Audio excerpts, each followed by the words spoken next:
สบายดีพี่น้องป้องปลายทุกคนอีกทีหนึ่งมาเบิ่งหาปลาแก่ดอนแก่ดางว่าเป็นอะไรนั่นมาลุ้นกันพี่น้องเอ้ยน้ำออกบัดนี้เขามาที่ไหนเหยียบมาขึ้นว้ายรันแล้วคนเอาเราดื้อขึ้นเจ้าว้าวด้วยปากเลยเนี่ยมันห้อนเลยนี่ห้อนเลย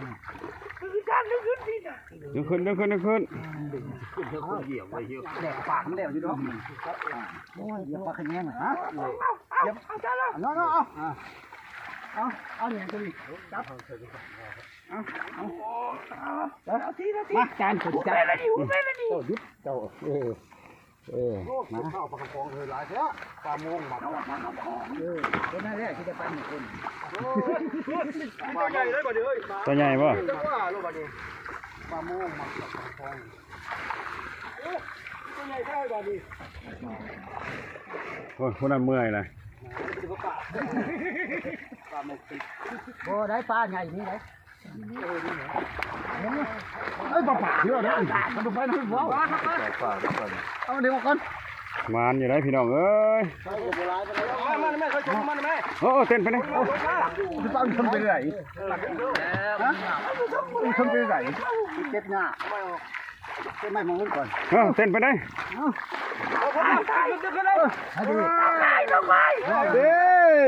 ได้ต้องกายแม่มัน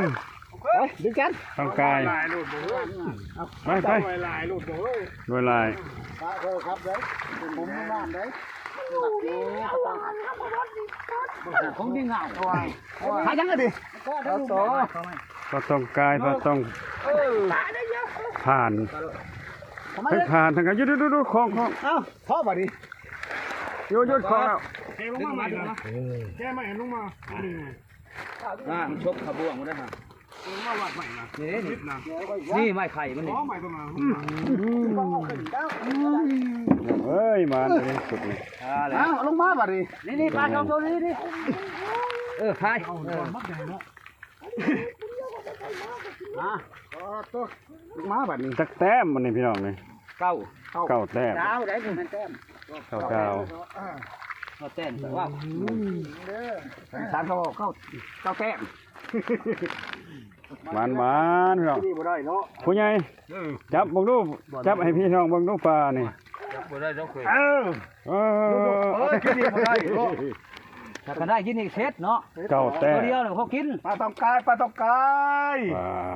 รวยลายเก้าดาวใหญ่เก้าดาว2 ดาวคือว่าน้อยๆก็สิ2 ดาวเอาลงไว้เท่านั้นนี่บ่ไปดอกดอนเราไปกระยาโดนบ่ไปดอกมันเวินดอนนี่มันทั้งนี้ดอนหวานเนาะลงไว้มันแรงเรามาเอาเนาะนี่ก็ดอนมาโอ้ยมันยังบ่ทันมากแห้งนั่นบ่ฟ้องเหยียบปลาใต้ข้าวนะว่าก็ไปตีนใส่โคมหุ่นแห้งเนี่ยพี่น้องมีลายกว่าหมูเนาะลายกว่าหมูระวังเด้อแขกที่ปองเห็ดนี่อันตรายมากแต่บ่แข็งไหนอ๋อโยนตะโกนโน้นตะโกนไม่ใช่นักแขกเด้อนักแขกเด้อบ่อยแค่นั้นใหญ่ยิ่งจาก10 โลปลาปากลายเนาะบัดนี้ปลาปากกะลายปลากดกะลาย